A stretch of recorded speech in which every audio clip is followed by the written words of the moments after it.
guys pick on my boy Shane Fair, and I love Shane, but I will gladly be the Ricardo Rodriguez for one show for for you guys. Where the hell did he go? This is the best botch ever. Trey Felipe didn't pay his cable bill. This is how we're going to open the show.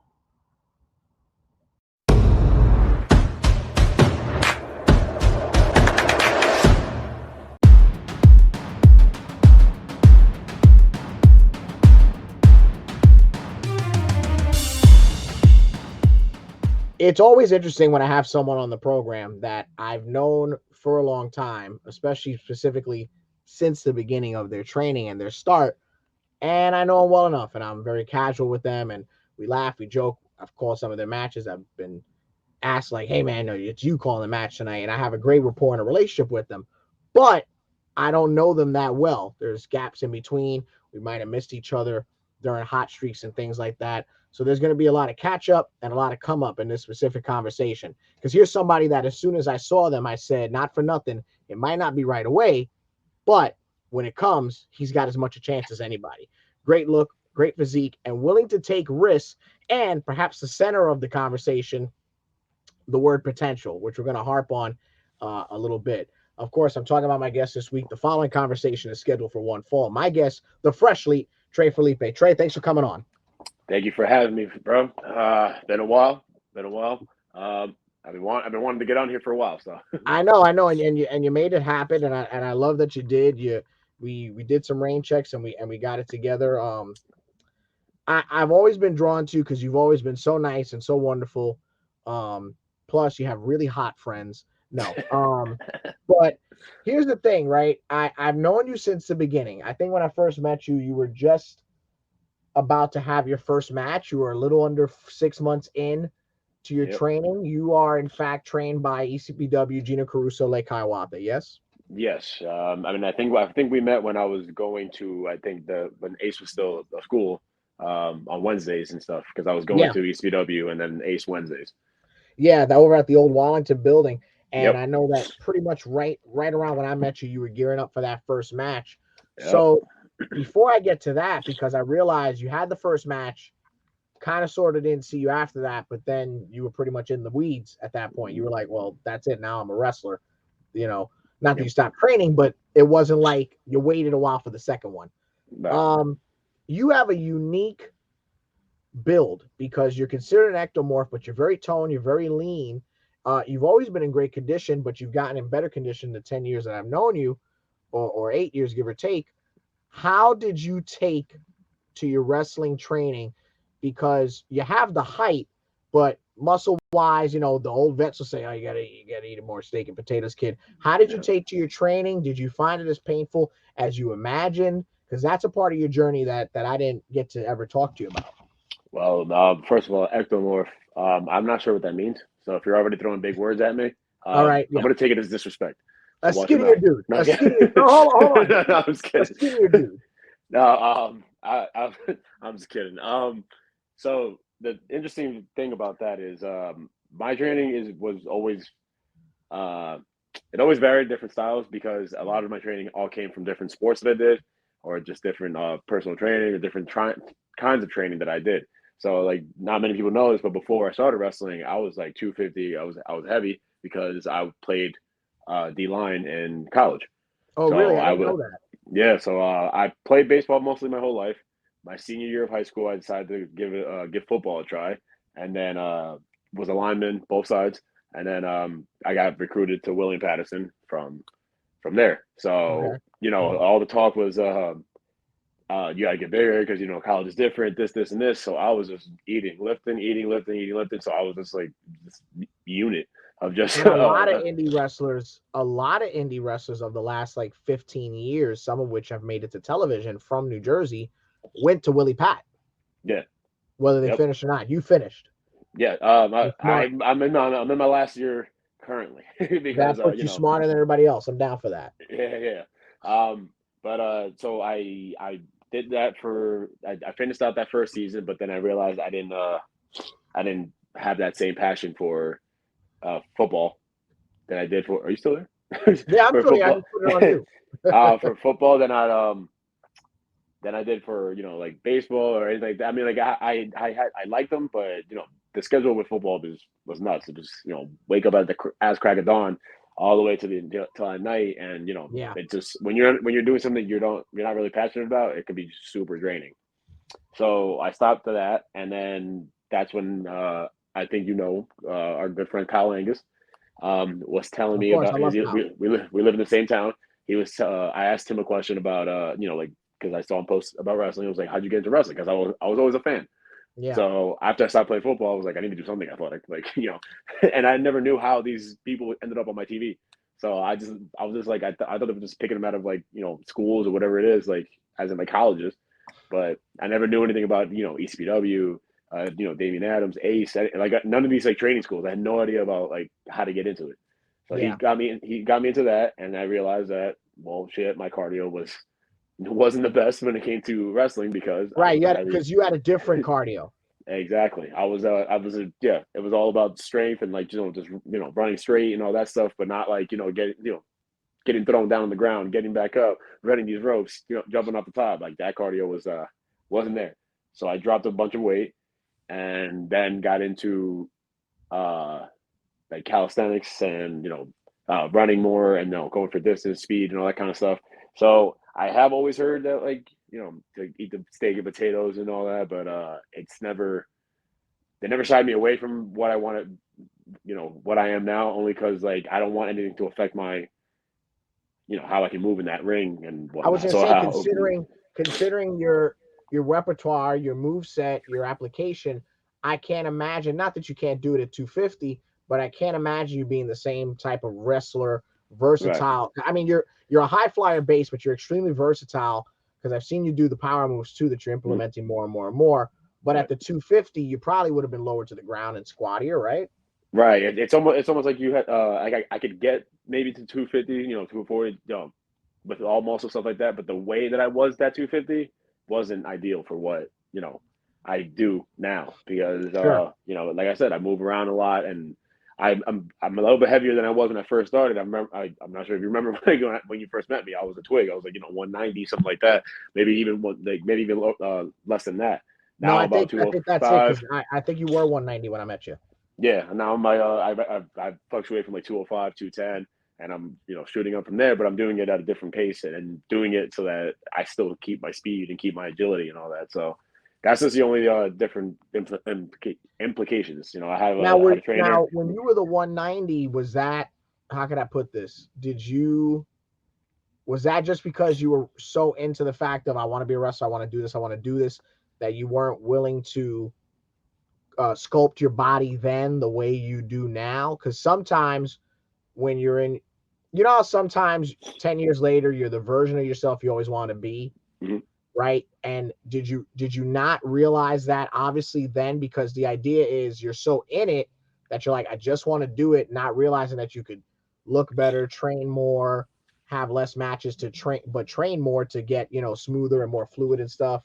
I don't think it was that. I think it was to keep it real, just you know after losing all that weight and being like a chunkier kid also too.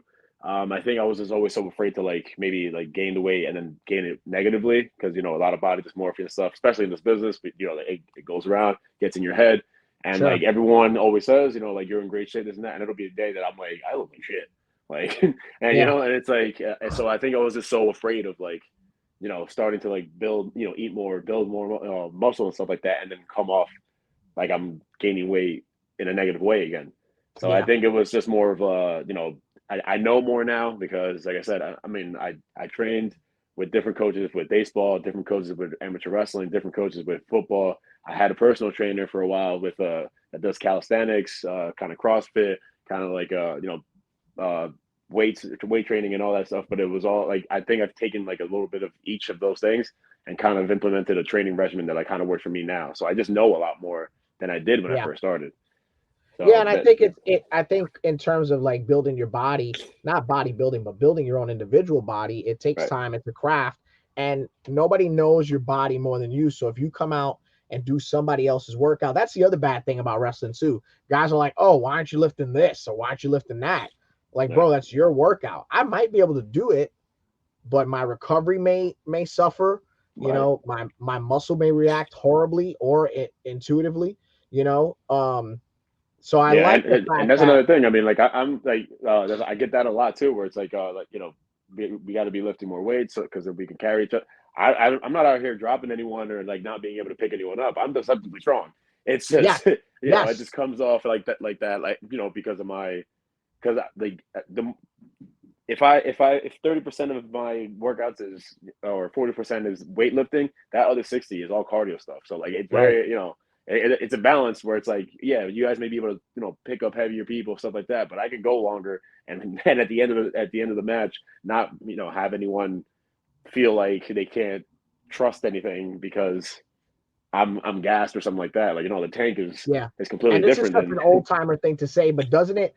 You saying that doesn't it mean more when you pull a power move, right? Like when you right. pull it off, Exactly. Yeah. like because you know you could do it and you could do it at any time. I would assume you save it for the latter half of your match. Doesn't it mean more to you, or even the Right. So crowd, obviously? it does because I think everyone now, especially like how I started and how I perceived myself when I first started was just high flying moves, just high flying moves. So like Yes. everyone expects that now. So when I do pop that out here and there, it's like oh shit, he could also do that. And so like I without even like it being like the game plan, it kind of works out in that way where like people Yeah. were like like they didn't know I could do something like that. Like pick up a John Tella or pick up a you know. Who's another heavy fuck I can think of? It's like or an Alex Ryman who's not a heavy, but Yeah. he's a heavier person. Then like where I'm able to go strength for strength when it comes to these different people. Now, So now we've also kind of touched on that your arsenal, your defensive tactics have changed. That you've gone, you still keep the high flying. That's your center. That's your base, obviously, but you added more power moves. When I first met you, and I want to talk about this because I think it's a positive message to, unfortunately, we're facing the next generation. You see that all the time. yep. It is 8 to 10 years later in our journeys. Mm-hmm. And, right before I kind of lost touch with you between, you know, you were strictly a high flyer, you were a daredevil, you were taking lots of chances, and you were getting hurt a little bit and a little frequently. Now, looking back at it, you know, do you think it was because you were not practicing enough? Do you think it was your lack of application to those moves? Do you think it was just like I was just doing dumb shit and just going for moves I probably shouldn't have until I perfected it? Because Right. that's a message that I talk about all the time with Mike, Gino, Crowbar, all those guys. A kid wants to do a Hurricane Rana in a second match and he might not know how to. So, like early in your career, unfortunately, those things were happening to you. What do you attribute to that? Because there's a message in that to the kids who want to train today. So I mean, I don't think it was definitely they're not training because I mean, like we said when we first started this, I was training Monday, Tuesday, Wednesday, Thursdays, and then but when I started doing shows, then also started wrestling Sure, Friday, Saturday. So the sure. reps weren't the Because problem, wrestling's on the job training. People don't believe that. and that's the thing. So I think that was one thing. It's like so there's a difference between so everyone says train, practice how you play, and that's not to say that I didn't, but it's a lot different when it's like it's just in a room, and you're taking your time, you're fresh kind of thing, and you're doing these different moves. That it's completely different. That and not to say that no one told me that, but it wasn't important at the time. That like the atmosphere when you're going that curtain and you're in front of a crowd and you're inside that ring and whatnot, your breathing is different. The reserves that you have are like you're like almost using like the nitrous and like in like a car like Yeah, without even realizing that you're going through all of it. And then by the time you go to do these moves that you're like confident in, I'm like you're like like your leg is tired. You twisted an ankle that you didn't even realize and like it doesn't and like or you called it you kayfabe wise, I mean, you called it in the back, and then now it's like, oh, but I got to commit now. Like like I told him I was going to do it, so I got to commit, and yeah, then you mess it up, and so like it was. I'm not going to say that it was obviously not training. I think it was just more like more experience. The more experience is very important because it's funny now because now I help out to train at ECPW, and like I hear the same kids saying the same things that I was saying back then. Like I want to do a 450 day two. And like yeah, that, and Gino would always say that. Paulo would always say it to me. They would call me Mister 450, and not because I was able to do them, but because I was the asshole that asked to do one. 2 days in.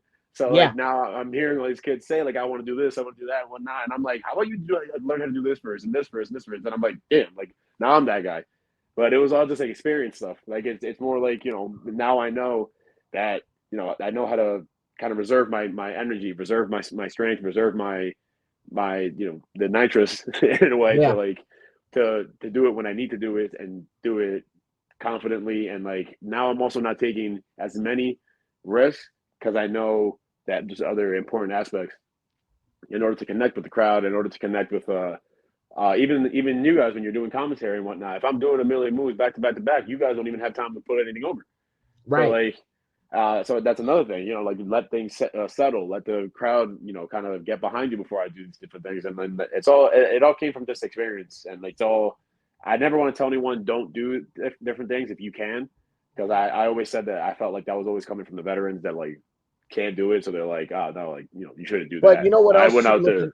looking back at that era of the training school, I know I wasn't there, but I try to be a historian for indie wrestling, specifically here in the Northeast. And this is not a shot at anybody because I love all these guys, but Mhm. you were probably there training in like Ivan, Drew, Maniac, like that era was still there. So hypothetically, if you wanted to master those moves, you had to do it with like Grayson's, that kid who unfortunately got kidnapped, Aaron Bradley, Yeah, all those guys to, you know what I mean? Because Kenny Bangle and the people that Sonny Kiss, like Sonny's just still around, exactly, training all the yeah. time. So, it was you're learning the fundamentals, and then on those open ring days where you want to hot shot stuff, you got to hope your buddies are there.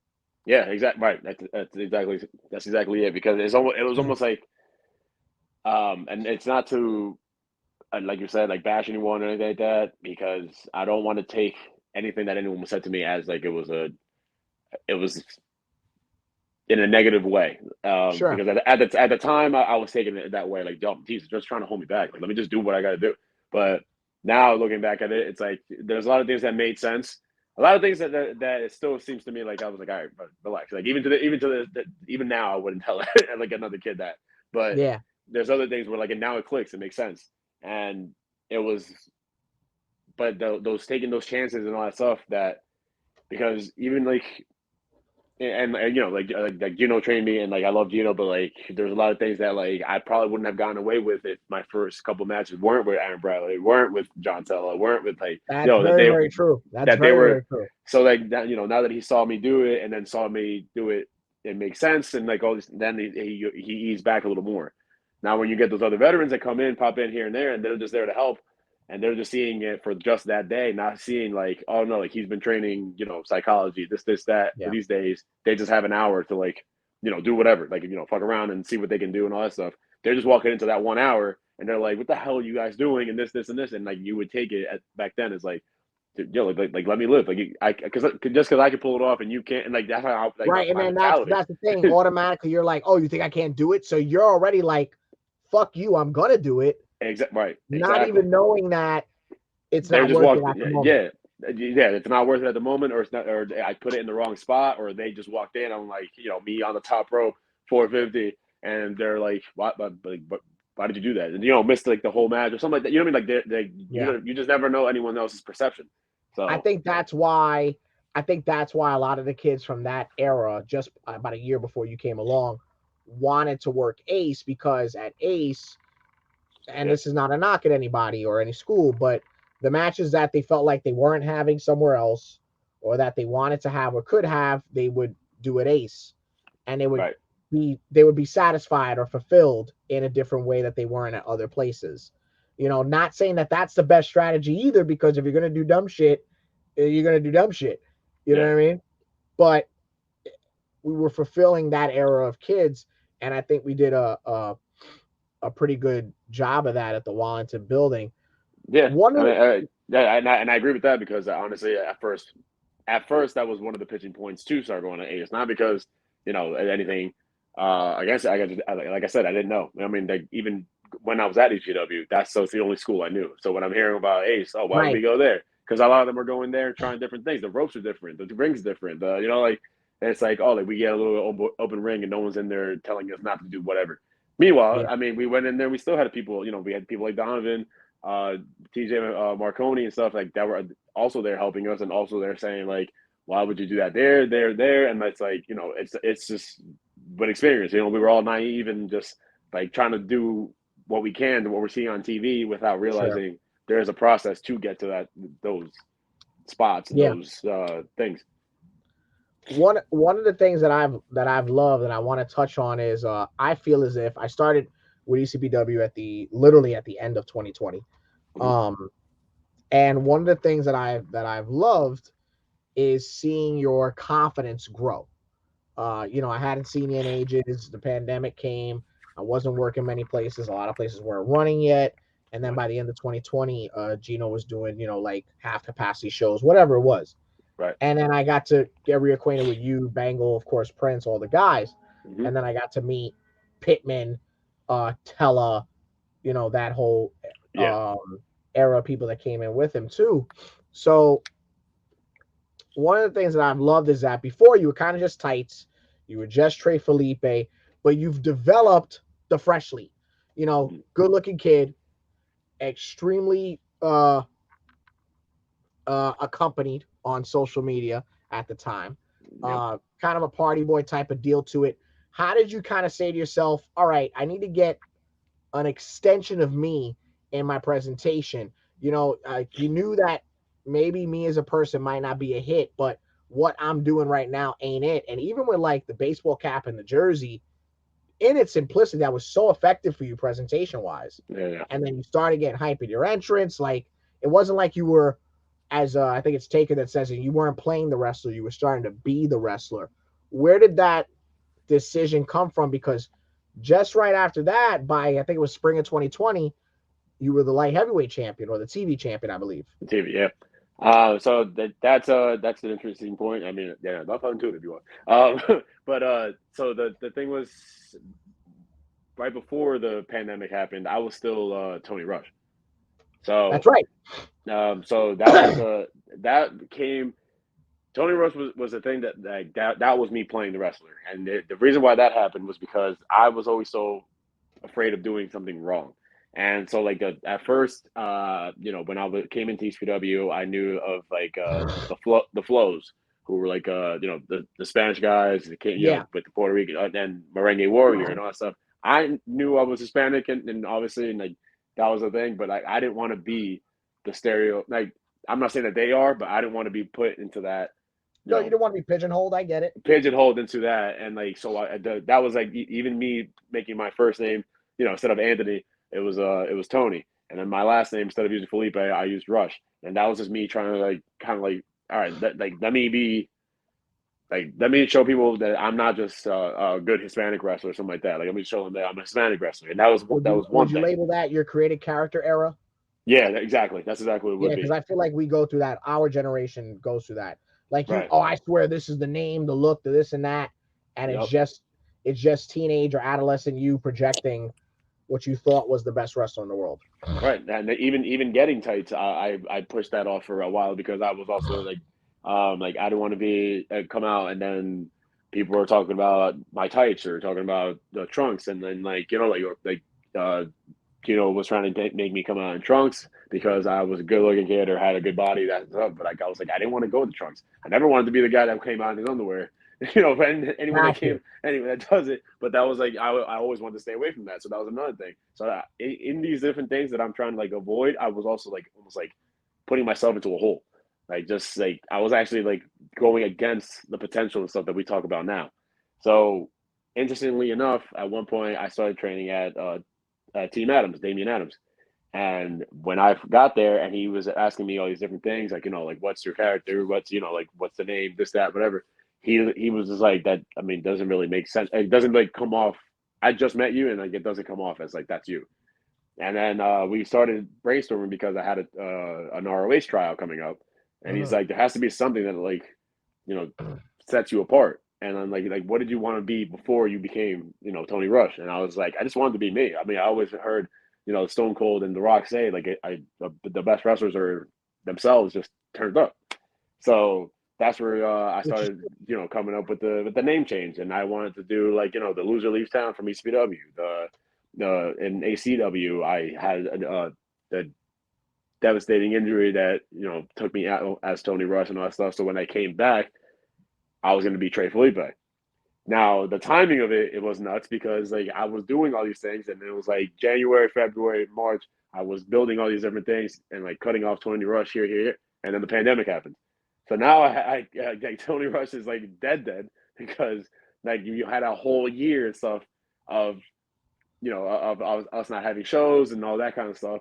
But it actually worked out better because it gave me that year to like really come together to what I wanted to be. What was my voice? Mhm. What did I want to, brought me back to that initial, love for wrestling, because even during that point, I knew that I was good at wrestling, and it was actually like frustrating me more and more that I wasn't getting the opportunities that I thought you know, not not deserved, but like I wasn't even getting like the opportunity to like earn these things.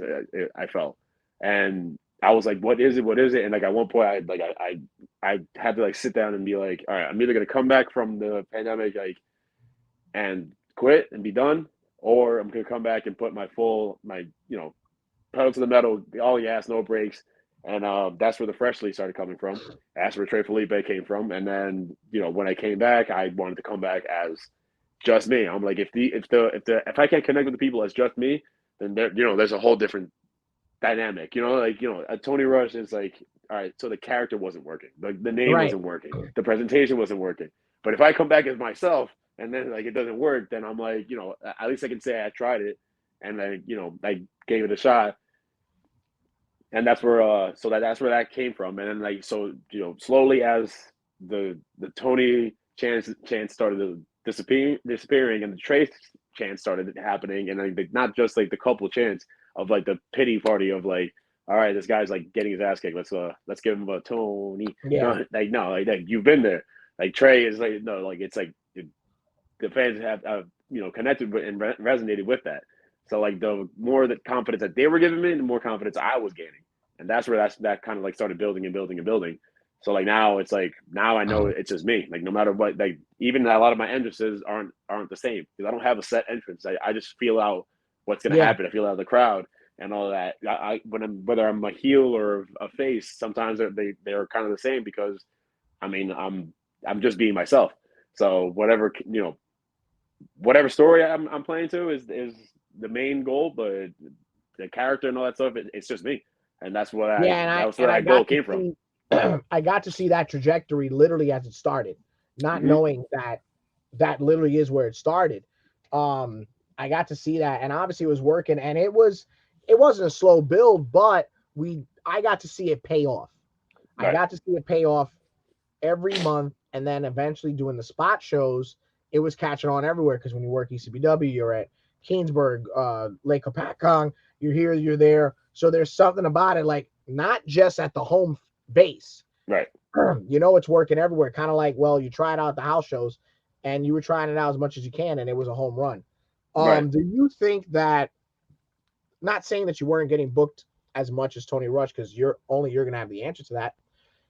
Do you feel that that change and that trajectory by spring of 21 now, let's say, do you feel like that's what got you the opportunities at a Magic, at a Titan? I know you were kind of in and out of a lot of other places. It was more of a like when we have something for your kid type of thing.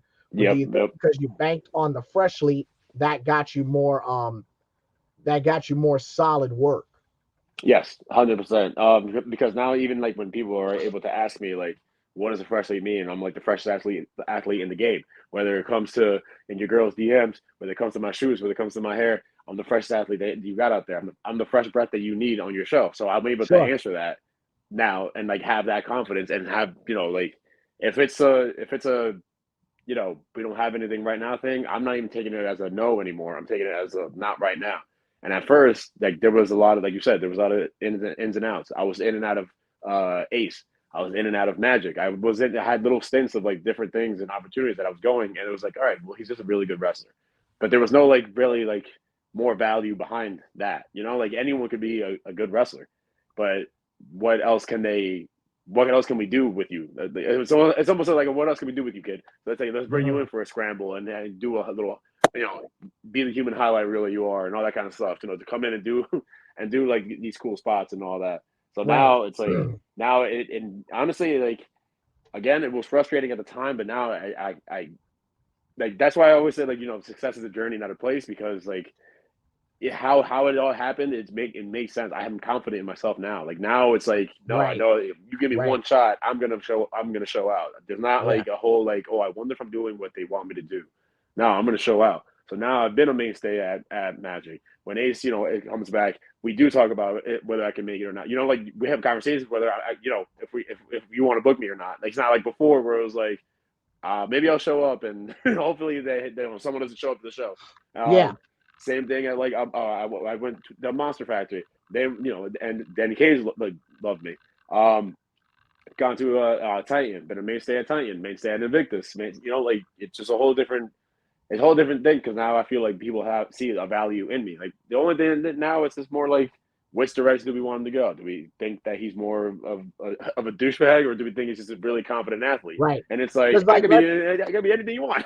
yeah, and that's what you want to be. You want to be a versatile player, utility player, ultimately, because those are the guys that either get the best matches, get the most secure spots, or ultimately hit the top.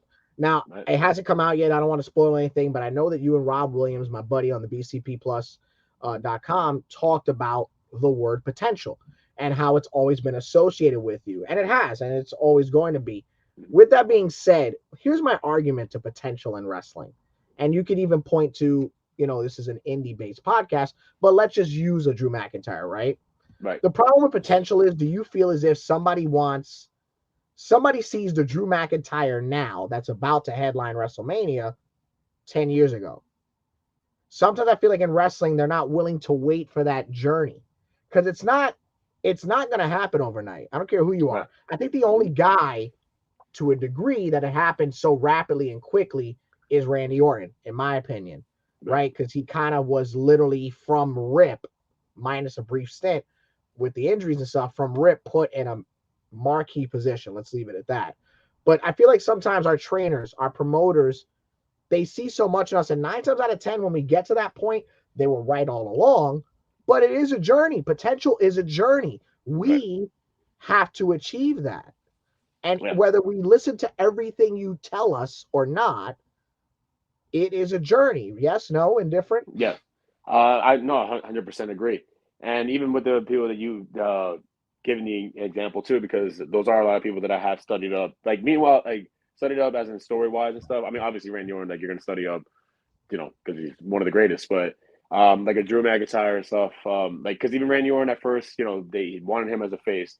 It wasn't working as a face. Then they wanted him. They put him in Evolution. They wanted him to be the first one to break out before even Batista did, and that didn't work out either because he was doing the Legend Killer stuff and all that stuff. It doesn't The work to do crowd like at that time was not taken to that first not one of taking Randy with Orton. it. And so like at that time, even at that time, yeah, those two people had, all this potential. And it's like at least in my personal experience, it's I hate not that I hate hearing the word the potential. It just frustrates me, but also frustrates me in like a determined wise because it's almost like you feel like you're doing everything right that you like it's being asked of you, and it still isn't like it's almost like you still aren't breaking that glass ceiling that we all talk about, and it's almost like well you have potential to, and it's like well if I'm already doing the right things, what is it going to take for me to so like Now, that did it you becomes feel like, now frustrating. here's the Yeah. kicker though. Now this might be devil's advocate. Did you feel like you were listening, you were absorbing, and yet you were still hearing the same shit? Like, no, you're not? Or were you going against the grain?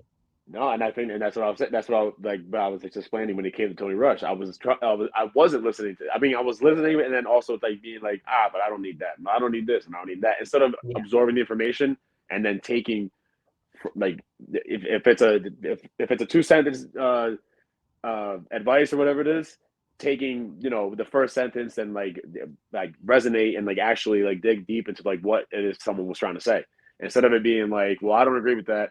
Fuck your opinion. Because then that now you're doing yourself a disservice, and that's what I think I was doing a lot of the time. Because I say it now, and like me and my girl talk about it all the time. That all these different opportunities that I thought I deserved at the time, or that I thought I was ready for, I wasn't ready for, and I know I can look back now and realize I was not ready because I was frustrated and wanting all these different things as Tony Rush, and Tony Rush wasn't me. It wasn't a person. Like you couldn't have put me on TV and then wow the crowd. Like I could have wowed you for a split second on a spot or a cool move, but right before the pandemic happened, I was supposed to be at Blood and Guts for AEW. I did a ROH tryout, but I did it as Tony Rush. All these different things. I look back and I'm like, I really wasn't ready for these things that I thought I was. Like now, I feel a lot more confident, a lot more ready than I did back then. But back then, you couldn't tell me shit. But to your credit, you took those experiences on the chin. You didn't turn into a punk bitch neither. Right, but that's the thing, and that's what I was gonna say. Like back then, you couldn't tell me so shit. So you did the Ring of Honor and the AEW tryout or extra work as Tony Rush, even the AEW. The AEW got canceled because of the pandemic. I was supposed to be in Prudential Center. And then they shut down and they did it in. Was that the show that was supposed to be War Games? Yes, exactly. It was supposed to be that War Games thing. A lot of people were actually, to be fair, going to get looked at that day. Yeah. And and even the fact that it was a lot of people, I can look back now and be like, I wouldn't have been able to get out, I wouldn't have been able to stand out, I wouldn't have had that confidence to think that I could stand out at that moment. And even the ROH thing, there's a lot of people that were here, like Wrecking Ball. I was there with Wrecking Ball. Wrecking Ball doesn't remember me from there, and we work each other now. And but he doesn't remember me from there. I was just gonna say your Ring of Honor tryout, is that before AEW buys it? Yeah. So is that like Delirious, Bully Ray? Yes. Yeah. Delirious, Bully Ray was there. Joey Mercury was there. And who else is there besides you and Wrecking Ball? Allison Gunn. What's it called? Megan Bain. There was a couple of Red Velvet. Sam Lanerda before she became a full-time announcer. Yeah. Laterno, yeah. And there was a couple other. There was the Emperor. I ended up tagging with him. I forget what his actual Baron Black, I think was his name. Okay. But he got signed to AEW too. But a lot of these different people that I was in there hanging with, but I didn't stand out because it was just Tony Rush. It was just I went in there. Even my promo was looking back at it now, the shits, because everything I was saying I didn't believe. So I was just talking about being the most versatile person. That's what I was trying to convey to everybody when I met you guys. If you remember with the promo class, if you don't believe, why is the fan gonna believe? Right. Especially now, I can smell bullshit a mile away. So that's the stuff that I'm sure that I was portraying back then. And I was people were probably listening to me say yeah, I'm going to kick your ass and I'm going to be the best, this, that, whatever. And I don't fucking know. I don't know what the hell I'm talking about. And then other people can see that. The fans aren't going to connect. Can't even look at, wasn't even making eye contact with the camera. And I'm over here trying to say I'm going to beat everyone. I'm going to be better than everyone. And it's now that's not even what I go for now. I go in for walking into a room and having my head held high and be no one can tell me shit because I know I'm good. Yeah. But not to walk in and be I'm the fucking best guy in here or something like that. Right. Because you're aware of your abilities and there's nothing wrong with that. Exactly. Now, I learned a lot of stuff, but even back then, the promo class, I didn't even absorb that the same advice you're giving to me right now, or the same stuff we're talking about right now. I don't want to be that. I don't want to be that guy. I don't think a lot of kids that I was teaching the promo class to at that era did. Mm-hmm. I think that it was just one of those things I know what I'm doing. I'm going to do that. And then whatever. I think that's why now there's a lot of people, you've seen it, that they see me and they're like, oh yeah, come do my promo with me. And, or they see me and right away, they're like, could you look at this? Now, hindsight, they're like, this is the guy that, whether I listen or not, fostered my ability. Or my first promo, I did a lot of you guys' first promos. Yes. Or maybe I might have been the first person to be with the microphone and say, 100%. This Saturday you got such and such. What do you think, or whatever? Yeah, to this day I remember that, and to this day I still remember that the same advice that you gave back then, the same advice you told all of us, and then doing promo classes also with Prince, and doing promo classes also at Team Adams, because they ended every practice with promos and stuff like that. I remember all that kind of stuff, but it wasn't clicking at the time back then. It was more all right, well, I got words out, so I didn't stutter, or I did not say anything. So what do you mean I can't cut a promo? I talked about who I'm working. I did good. Yeah, exactly. I didn't stutter. I didn't do this. I didn't freeze. But what do you mean? I and then no, there was no words behind. There was no Meanwhile, now you were just with us at Magic, and even just doing a quick skit of me and Steve Pena, something like that, like it flowed so much more natural because it's not like I'm expecting to. All right, what's the bullet point? Cool. Cheyenne's gonna answer this question. Cool, and then that's it. Natural. You Yeah. make it. I mean, you make it easy, and then when you're working with someone that makes things easy, and then it just flows. Now it's all like a natural reaction. Don't like just react. Now this whole well, I got to say this, and if I don't say this, then I got to do that because the same thing as building a match. I know some people like to write it down, and so like Enzo told us the other day, he was training with us that like he wrote down a lot of his promos, but he wrote down a lot of like major bullet points and stuff like that, which that I agree with. That I started doing, but if I go in there with almost like a how do actors call it, a script. Listen, I got ADD. I forget things in 2 seconds. There's no way I'm gonna remember a script. So Yeah. so that makes life a lot easier when it's you work naturally and you work with with good people. And then, like I said, all the advice that you gave, that Prince gave, that Team Adams gave, it all makes sense now. I was just being naive and the hard ass back then of like, well, I'm really good at wrestling, so fuck all y'all. Right. Now, let's talk about this run at Magic because it's heating up. It's heating up for you, for what's left of your group. Can you talk What's to me left? We have about? a whole. What do you mean? We have a whole. We have a whole bunch of a whole island on our group. I mean, yeah, but there's dissension in the ranks. Let's just put it out there. There's clearly some island wars, some colony turf, if you will. What have you been enjoying about this run at Magic and about the people that you've been paired with that 10 years ago I'd have been like they're in a group, but it works so well. So I mean, at first I was like, I almost felt like offended that I was being put in a group or being put in a tag match, and you would think that's nuts because going back into Magic, the guy I was teaming with as just a makeshift team, just whatever it was, me and Az. Wow. And like right, like Az, who I've learned so much from, whether teaming with him or facing him, and like he's been everywhere and stuff like that. And I was somehow still bitter about that at first. I was like, why am I being put in a tag team? And like at that time, there was other people running Magic, but also Steve. And I'd be like, Steve, like I'm a singles guy. Why am I why are you putting me into this thing? And he's like, there's a plan, there's a plan, there's a plan. And I'm like, you hear that everywhere, but there was actually a plan.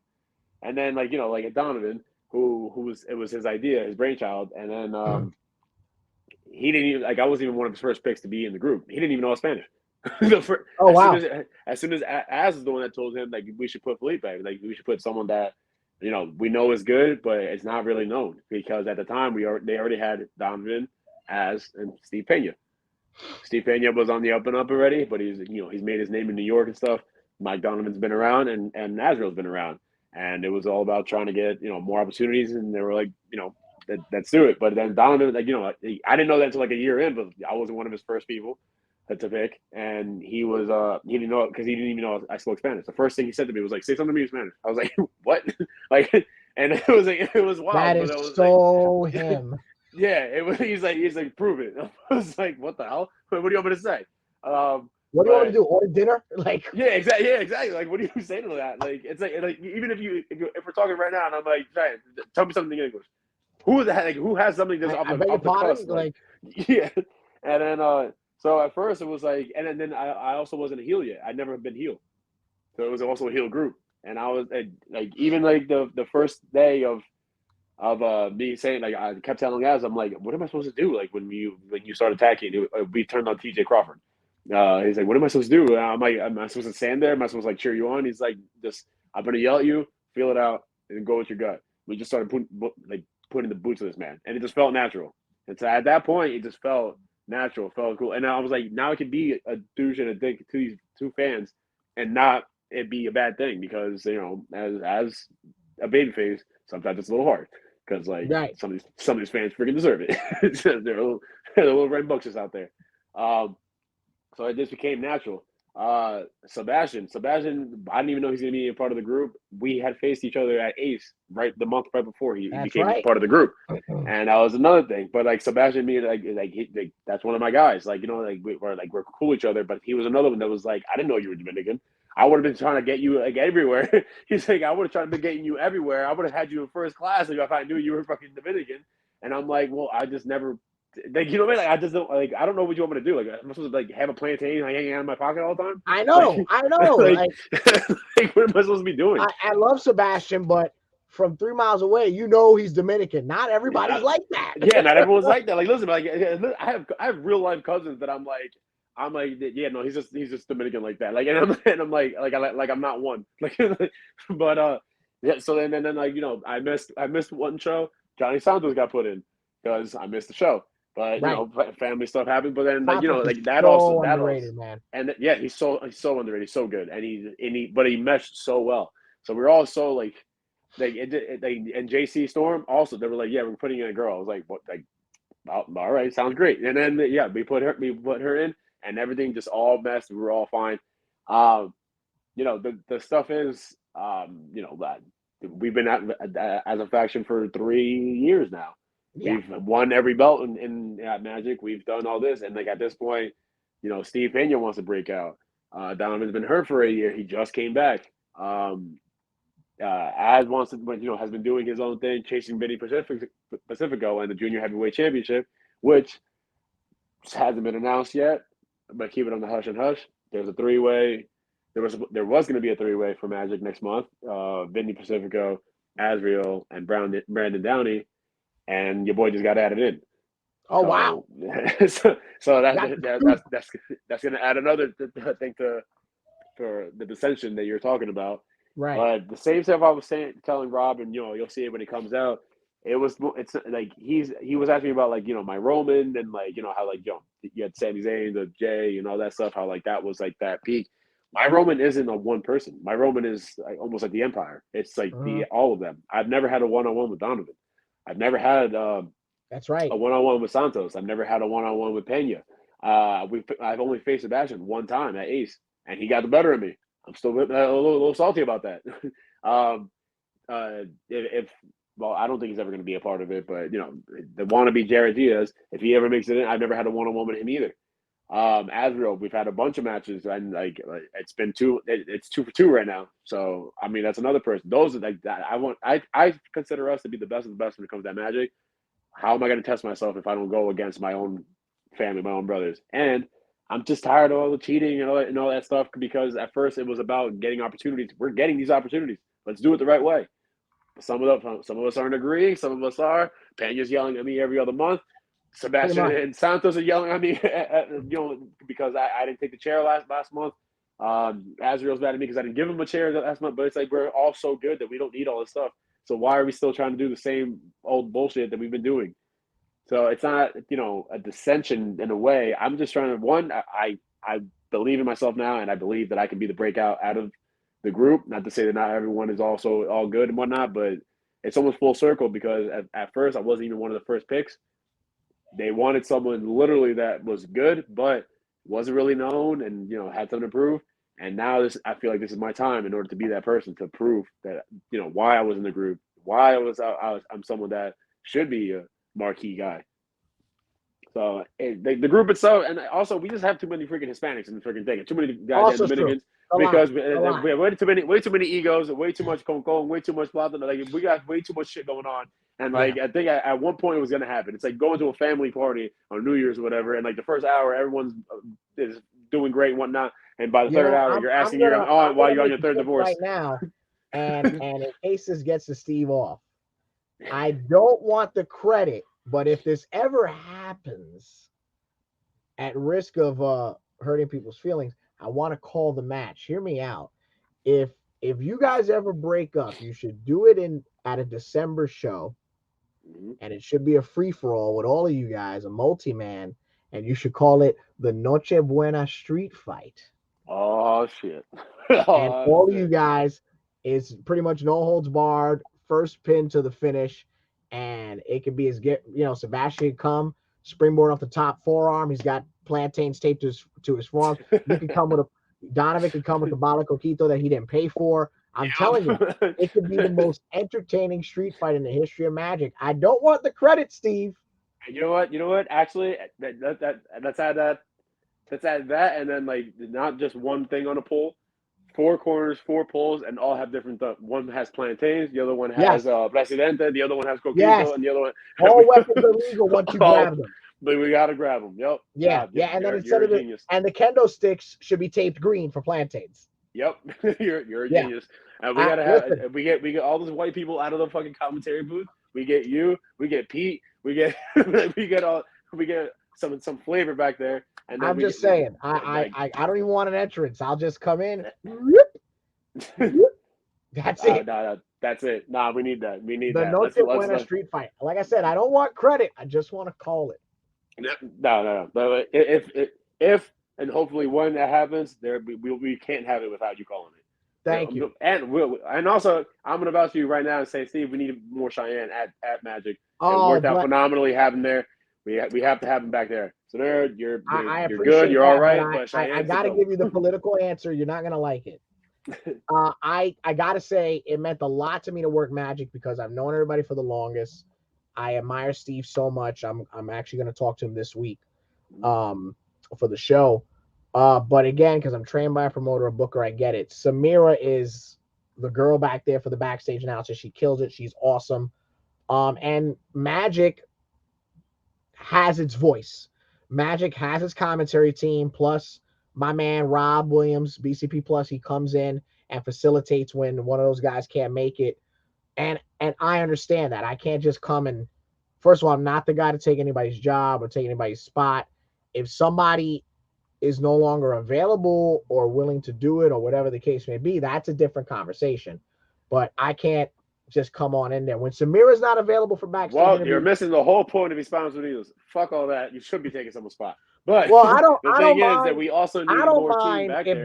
If Donovan buys me 4 action figures, he knows how to talk to me nice. If Donovan buys me 4 action figures, I know you guys pick on my boy Shane Fair, and I love Shane, but I will gladly be the Ricardo Rodriguez for one show for you guys. Where the hell did he go? This is the best botch ever. Trey Felipe didn't pay his cable bill. This is how we're going to open the show.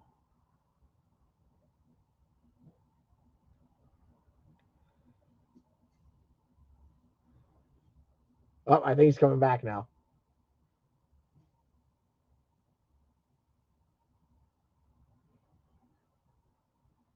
Back in. Oh, there we go. Jeez. There we go. All right. Oh my God. Business calls. My bad. All good. That was crazy. I put my do not disturb now, but yeah, I heard it, and I'm still vouching for you. But the thing is, all right. So I don't think you understand. Or I could be the ring announcer just for the Noche Buena street fight. Fine. All right. Fine. I'll take those. Those are the minimal things that we need. I think I gave very fair compromises. But we also I don't know if you saw how, the mayhem in one day. You know how hard it is to get Samira or get Rob and all that stuff. Like there's so many people trying to do promos, this and that, whatever. We also need someone that can pronounce our name right. So and then we also it was a lot of the headaches of not trying to find everyone. Samira is a small person. Rob is always doing something trying to trim his nose hairs or something. Monster amongst midgets. Yeah, I'm so whatever, man. We'll put you in our frocket. But the thing is, and we also we have freaking Rob that's always doing some other shit, and he's like, and his nose hairs piss me off. So we need because I'm such a professional. I have here. I don't want to give it away, but I do have here my December calendar, and I do have the magic date here. And I just want to say that as of right now, if the Noche Buena street fight potentially happens, I just want to say I'm available. Let's go. That's all right. I'm just saying. I don't know what the blow off is. the blow off is everyone leaves drunk, and you know what? We started a whole another 3 years of being, because that's how Hispanics deal with it. They fight it out and then they walk away. Yeah. You guys don't talk for 3 weeks, and then all of a sudden you guys are back as a tag team. Exactly. That's exactly what happened. I at risk of breaking Steve off's trust, I have the December date here already, and yes, I'm free. All right, we're working on it, but only for the Noche Buena street fight. That's it. Yeah, you understand? If I literally start a petition right now, just based off our group, that's half the roster. Well, no, I'm pretty sure it's in the locker room, but I'm pretty sure the commentators and the fans might be like, "Who the fuck is this guy?" Well, they can't beat me in a fight, so it doesn't matter. I come with a disclaimer. I am not here to take your job. That's it. No, we won't. We'll do that at minimal. The Ricardo Rodriguez thing. We'll put you in there just for our match, just so we have some flavor back there because and they'd be I butchering will our names and shit. and I will wear I'll work it out with Shane to wear a different tuxedo, and I'll have the Puerto Rican flag in the back of mine. There you go. I'll look like Tito Puente or like Fania All Stars in the 70s. There you go. And we will give you an entrance because they get entrances, you get one. No, No. That's too much. Come out to Smooth by Santana. I'm gonna be the only Puerto Rican to come out to Tom Jones. That's no. I can't do that. And you like karaoke, so sing it out there too. I don't tempt me. Ask Shane. I'll do it. So listen, I've never worked at this place, and I've heard great things. Talk to me about your role at Titan. Titan. So interestingly enough, I don't know if you how much you know about PJ. PJ Savage. I know much. Yeah, he hit me up at one point because he had this tryout thing, but he also because he wanted to start his own kind of, I guess, an NXT kind of thing, which is Chosen Pro Wrestling. And he's like, I mean, keep it on the hush and hush. I don't care. I'm telling everyone. He's like, you just come in. I don't care what you do. You'll be on the roster no matter what. I was like, all right, fine, but you're giving me back my $5 because you charged me $5. But we got in there and we did the tryout. It was good. It was fun. Met a lot of people. Networked with a lot of people. We got people from We Are Wrestling. What is Win Now? Magic was there. Funhouse, a bunch of different Invictus. We Maximals, right? Yeah. So we had a bunch of different people. It was a good place to network and all that stuff. And then Chosen got started off. And then so we had the shows and all that. And the first show was actually on my birthday and whatnot. And then I actually lost that day and it got pinned on my birthday. It was fucking disrespectful. But wow. So since that day, my role has been to cause havoc, mess up everyone's self-esteem, and just talk the most shit that I possibly can because I felt like I was promised a lot of things and that didn't happen, and that is not a shoot. Yes, it is. Hate them. Okay. Fuck them. I don't say no, but like that. But it's been fun. I've been in places that I've been able to work that I didn't work beforehand. IWA, I had a stint in there, but then, I was able to come back now as Trey, not as Tony Rush. Do all El Nachos, which those shows are so fun. At the restaurant, I hear good things about those. Yeah, it's phenomenal. We had shows in Hoboken, which I never got to wrestle there at the Elks Lodge, and then go right after that, because the bars are right next door. I love Hoboken. I've partied in Hoboken many a time. I've been out there nature. Yes, sir. Back in my single days, that's it where I resided. Now I'm a settled man, but yeah. So anyway, but then they made me the marquee guy I've chosen. Here we go, right? And then we got other people there. We had Troy Locke, we had Eden, we have a whole bunch of different people. We had a stacked roster, and it was a lot of fun. It was just I mean, no pun intended. It was magic. Like, you know what I mean? Like, it was so many people that we that weren't getting opportunities that now we have a whole show just doing opportunities. But from there, I beat Nikolai White 2 at 3 falls, and I got bumped up to Titan. Titan now has been another underrated. He's so good. Underrated talent, and I gotta tell you, he's so smooth. Yep. And fluid so quickly in his training that it's frightening. Yeah. When he told me how long he was, between him. So the first match main event was me, Nikolai White, Michael Fane. When they both told me how long that they were wrestling, because Michael Fane is also another guy that's only like a year and a half in. I was mind blown. They're so good. They're so smooth. And Nikolai is another. It's ridiculous. And that's coming from me, who I pride myself on being smooth and all that stuff. So I'm when I meet kind of my match and that, I'm it's nuts. And then I'm over here 8 years in, they're a couple of years in. I'm you fuckers. But so I got bumped up to Titan. Now Titan has been a little more of an uphill battle because I'm kind of trying to find my footing there. Only because I was frustrated with Chosen because PJ had promised different things, but now it's a whole different roster. A whole different thing. I don't know which direction I kind of want to go. I want to be, you know, I want to showcase what I can do, but then I keep coming up short, so it's getting a little frustrating. But Sure. I'm getting opportunities. I mean, I'm facing. I just faced Joey Conway, who's another guy who's phenomenal. I have Evader James coming up at Titan. Just people that like normally I didn't Love get. Evander. Yeah, Evander, yeah. Yeah, a lot of people that I didn't get opportunities with. I just did Invictus, which is also in the same universe as Titan at Roselle Park. Main event. I've done that twice now, and it's up and down because it's like I'm getting so Yeah. many opportunities, but it's been fun to be honestly at Titan, and it's all these other places that came from just that one free for all they call it, the tryout thing, that I'm able to you know I was able to network and just get booked. Like now it went from not getting booked to only being booked at TV or something like that, or Magic Yeah. here or there. Yeah. Now I'm booked every weekend, and with all promoters that like actually see something to get me, and that is a good feeling now because Sure. now I'm going to invest as much as I can with them, but yeah, Titan has been a little bit of an uphill battle. Invictus undefeated there. IWA another uphill battle, but it's been fun all over. When I'm trying to make myself get back over there. I only had one match there against Adrian Santos. I think his name is. I think that's the flyer I saw. Yes. Yes, and then but that's it. I mean, so I want to get back to I want to start going back to my roots and start working in New York. And a lot of these places are all New York places. So Well, speaking of which, you're going to be working for We Are Wrestling for Pete Rosado, who's also an underrated booker and stuff like that. Talk about how that yep, opportunity came about. that's my guy.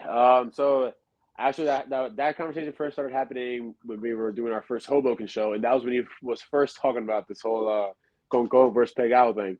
And at first, I thought he was talking about like trying to recruit people in order to do that, and I was like, oh my god, finally someone knows I'm Hispanic. but uh, but no, he was just talking about the idea itself. That was almost like a year and a half ago. It's only now just about to start. But he's been up at Magic a couple times, and he's just been pulling me aside and having conversations and whatnot about bringing me in, and it's finally happening. And yeah, we finally confirmed it last month at Magic, and then we talked about it again on Friday at Invictus. But yeah, I'm not sure exactly who I'm facing yet, but I'm excited for that debut. I'm excited to go back to the Bronx because not everyone knows this. I was born there. I Oh was wow! raised here. I was raised here in Roselle Park, but I moved here when I was like 9 years old, like in the third grade. I was born in the Bronx, so Right. So you got some New York roots. I like that. yeah. So it'll be fun to go back there and finally wrestle there because it's like a full circle moment. You've also got main event wrestling that you're debuting in, which actually is in Maine, and Yeah, then yeah, you've yeah. also Right. got It's yeah, adorable. and then you've got New Age wrestling that you're working at. You got a lot. Um, So New Age, yes. They shout out to my guys first class. They're the ones trying to bring me in, and I'm actually facing Jared Diaz. oh, that's gonna be fun. Yep, it's gonna be a fun one. So, Yeah. Now, uh, what we're about, we're about 4 or 5 months in now. It's a cliche question, but I'm very curious to see your specific answer. What goals do you have for the rest of the year? What are you looking to do? Like really, like, no, fuck that. Before the calendar ends, I'm gonna do this. I mean, I'm a very because another reason why I felt like the pressure and frustration that I had beforehand was because I was looking so far into goals. Like, why am I not getting a try at WWE yet? Why am I not doing this, this, and this? And I think that when you look at it like that, you kind of miss the good parts that are happening right now. So I'm a very Yeah. like step And by it's a step kind great of person. foundation for resentment, obviously. Yeah, yes, exactly. So right now, I mean, I'm kind of living the goals that I had for 2024, which is debut in all these different places, wrestle in different states, and then obviously become champions in a lot of places, um, in all the places that I'm working at. So by the end of the year, I'll definitely have at least two or three more championships under my belt. I'm gonna have at least four or five more states under my belt. At least at least five more debuts. So that's what I'm thinking of as right now. Do I think I could definitely shoot past that? Absolutely. But I'm gonna, I don't want to start shooting for the moon and then miss a star and then miss the earth and then plummet to a vortex. So Right. what I'm gonna do Right. is I'm gonna Just I'm stay in gonna shoot. orbit. Exactly. That's what I mean. That's exactly what it is. I'm not gonna, you've said I it a like couple that. times, and I'm not upset about it. But you met me at one point, and then I kind of disappeared and fell off for a little bit. I don't want to go back into that. So Mhm. that's what I'm doing now. I just want to start building the name, building the freshly, and I think I'm already having a good foundation when it comes to it right now. So I think I'm kind of living these goals and these things. So it's like And Ferris you're Bueller said, appreciating them also. yeah, like Ferris Bueller said, life moves fast. If you don't stop and look around, you're gonna miss it. So Yeah. I want to absorb everything that I'm doing right now. So real quick, the lightning round, because I was a little delayed and you've been so wonderful. I'm really glad we had this conversation. Me too. Um, real quick, one guy you haven't faced yet that you really would like to. Uh, I would have to say Dan Moff, Guy you faced when you were younger that you would like to face now. Steve Pena. Stipulation match you haven't had yet that you feel like you would shine in. I don't know. I mean, I've had a lot of matches, a lot of stipulations. What's a good ambulance match? That's gonna be. I'm gonna put this out there now, and I'm saying this from a place of love who loves wrestling. This is all feds. Be careful before you make the ambulance match a regular ass match out here, because I've already seen two, and we're 3 months in, and just careful. You got something special. Don't wear that shit out. Yeah, All I'm gonna exactly. say. I did, and honestly, that wasn't even on my radar until I saw one a couple months ago, and I was like, I don't think they fucking use it. I've Did already use that? seen two, so I'm just saying, don't abuse the shit. Anyway, Yeah. um, Or parking lot brawl, honestly, because to bring it back to like Here Comes the Pain and SmackDown, Here Comes the Pain. can I tell you, if we're being fair, that would work as a pre-tape. Yeah. If you do that right as a pre-tape, that would work. Even though I don't know if you heard this, BCW did a street fight. It was a little chaotic, but it was at Richfield Park, and they Mm-hmm. started at the bar downstairs. Ah, okay, all right. It was Jay Bougie and Facade, and that I know of, they're the only ones who did it. And it went from the bar to the side door where you and I usually come in, Yeah. up the street to the front of the building, and in through the main curtain. Damn. Okay. All right. Yeah. So that's See, a I different mean, one. what I'm envisioning is like literally like I don't know if you played the game. Like Here Comes the Pain. Like, it's literally like they started out in the parking lot and just had the Oh cars yeah, I right mean, around. You know what I mean? Like just had that street fight what kind of thing. what sucks about that is who's really gonna let their car get fucked up?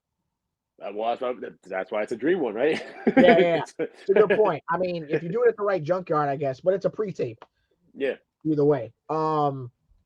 Listen, honestly, I mean, with this point, the amount of times I've wrestled John Tella, I feel like that's the only way we can actually end this fucking shit. So I feel like That's that could be true. a big one. Put me out in Bayonne. I'm sure any of those cars they'll be fine.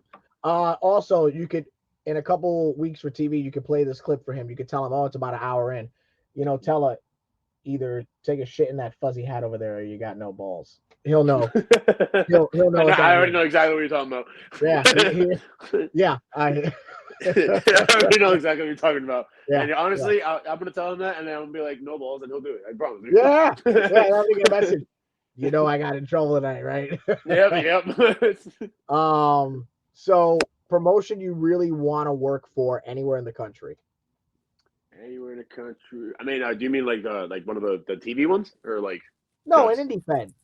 in defense? I would say Northeast definitely has always been like one on the radar. Good pick. Northeast definitely been because I mean, not that I don't really want to travel or anything like that, but I've never really paid attention more to like the miles, I guess, how everyone says it. I'm just want to like go like to places that like that have the best of the people.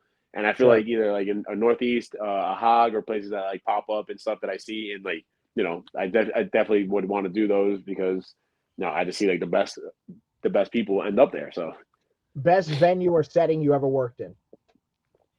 venue, I mean, I ain't gonna lie to you, the rec center here in Roseville Park on Friday has my heart right now because those people were fucking nuts, standing room only. Yeah. But venue itself, I would have to put either El Nachos or the Palisades Mall. Those like Palisades Mall is a cool atmosphere. Most overrated Dominican dish? Mofongo. What? Yeah. Depends on how you do it. Yep. Depends on how you do it. I'm telling you. For people to Most just say like just any mofongo, like no, you got to do that shit right. And like some people be having that shit, and it's just like a stale fucking like it's gross. You know what the trick is, in my opinion? Pork rinds.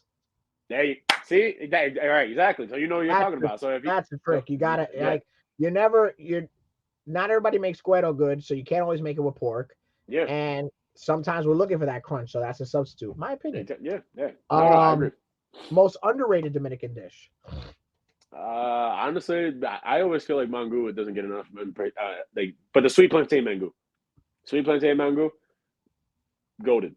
That to me, I love that. Especially with the salami, the eggs, and all that. That lo tres golpe. Yeah, the capital or the campo. The capital. I like that answer. I like that answer the best. Not for nothing, I'll drink the Brugal, but if you have blank, I'd rather drink. Tequila. Okay, I like that. Yeah, Your tequila of choice is? You'd say Casamigos or Terramana. Can I tell you, I like Casamigos for shots. Mm-hmm. Terramana, I like for cocktail. Mix. Yes. I agree. Yep. That's Yeah. exactly what I was saying. So now, no more Bud Light. Now, next time I'm in Ritual Park, we're gonna have a tequila shot. Absolutely, I'm down. I know they have Patron. I know that. Mm-hmm. They've got Patron and they got Silver. So Patron. I mean, the thing is, this also might be another Hispanic thing about me is like I feel like the more I pay for it, the less I enjoy it because I'm like, why is this shit got to be so expensive? And I feel like Patron they overdo they overprice it for no fucking reason. Like I don't know why they do it. Like with tequila, I started on Patron. I started on Patron and I started on Jose Cuervo. I was about to say I started in the trenches. I started with Jose Cuervo. So I just remember at one point, Patron was like the affordable tequila or bottle that you bought on a Friday or a Saturday. See, to me, it was 1800. Oh, 1800. Yeah, that's another one. Yeah. But then all of a sudden, it was like 2018, and all of a sudden, like the smallest bottle of Patron was like, instead of it being $24.99, it was like $34.99, and I was like, "What the fuck?" My taste buds start going like that. Like not like. I was like, and bro, before anybody puts in the comments, I can afford it. Yeah. Exactly. That's what I'm saying. That's not the point. You're talking to the boy Cheyenne and the Fresh League. We can afford it. I'm just saying that I'd rather not pay for that. That's I'd rather take it. He see me once the credit card comes out. I don't give a shit. Don't get it twisted out here. But start saying like, oh, these two are broke on here. No. Yeah. The point of the matter is like, when the fuck did it happen? Yeah, exactly. Like, I don't know why inflation had to happen to the good shit. Like that's the stuff that like I want to drink my stress away with inflation by having tequila and stuff. You can't just start inflating my gateway. That was also part of why I switched to whiskey, because ultimately the whiskey has not changed in price. Yeah. No. Listen, I had my whiskey days, but like the couple times I've had whiskey are the times that I've gotten in trouble, and have put me in the trenches of whether in relationships or whatever. Because the first time you met me, I was a girlfriend boy, and with that one I had I think it was proper 12 or something like that one night. And it was. I've had that. Yeah. Let's just say that was the last day that I was with that girl. I'm drinking Maker's Mark right now. Maker's Mark. No, it's not bad. It's not bad. I'm drinking Maker's Mark right now. What was the other one? Honestly, Jack Honey is another one that at least as long as it's chilled, that shit goes down so smooth. Yeah. So here's a life hack for you. At the house, I usually have. It's either Maker's Mark and Coke or the Jack Honey and Coke. I always have it in the back. And my boy Michael Putty, who does commentary at BCW, we do a Jack Honey shot before every show. Nice. Jack Honey shot before every show. But I tell you, I recently discovered from a friend of mine, regular Jack Daniels, ginger ale. Oh, that's interesting. With a lemon. That's interesting. Lemon wedge, half a squeeze in the drink. Let it sit on the cup. Try it. Thank me after. All right. I'll take your word for it. I'll try. That's interesting. If you know how to make a drink right, it's very good. Oh yeah, I watch a lot of bar rescue, so. Yeah. Okay. Yeah. Now I'm gonna scream at you like John Taft whenever you fuck up a match. Yeah, exactly. Well, You call this wrestling? Yep, that's what I need. Yeah. I don't like any of that positive affirmation shit. Yeah, that's it. Now I'm gonna just shout at you like John Taft after Sounds every good. match you have. Sounds good. Thank you Do you still remember so that one much. time that somehow Jay George got fucking like blocked by him for saying that he was Yes, gonna be I at the love that. pickup? That he was appearing at the show. I love that. I love Jay George also. We for I some reason wrestled his him too. name Yeah, comes up all the wrestled time. him too. He's a great guy. He's another person I would love to wrestle again. Get back to me on that. Gotcha. Thank you so much for your time. I'm always rooting for you. I miss you and I miss all you guys at TV, at ECPW. Tell Gino the hyena says hello. And yeah, man, I'm rooting for you. Good luck to Hispanics Unidos. I'm always thinking of you guys. I got much love for all of you. Keep at it. I believe in you. I don't know when I'm gonna see you again, but I'll see you down the road, my man. What do you mean? What are you retiring on me or something? No, but I don't You're know. gonna leave me like my father? I'm not at Magic. I'm at other commitments. You don't know. You're just gonna say all these positive things and then just leave me like my dad? Like I don't understand. Like what the hell? Who does that? That's like, you're going out for the milk and never coming back? I didn't turn the lights off. It just got dark in here. I can relate to that. That's what makes it terrible. But I appreciate you having me, brother. And I appreciate you believe. Yeah, right. Yeah, comes back when I get signed. Yeah, wake me up at 6 a.m. Yeah, it comes back when I get signed. Like I'm here to pick up my kid. Yeah. But I appreciate it. I appreciate the good words. I appreciate your advice always and believing in me. And I promise I won't let you down, and I will make everyone that ever did believe in me proud. And you are definitely one of them. You're top of that list. I appreciate you having me, bro. You can do it, and it's because you're a top athlete. I'm always pulling for you. Trey Felipe, be on the lookout. Follow him on all the socials, and this will be up in just a few moments. Ladies and gentlemen, the following conversation has been scheduled for one fall.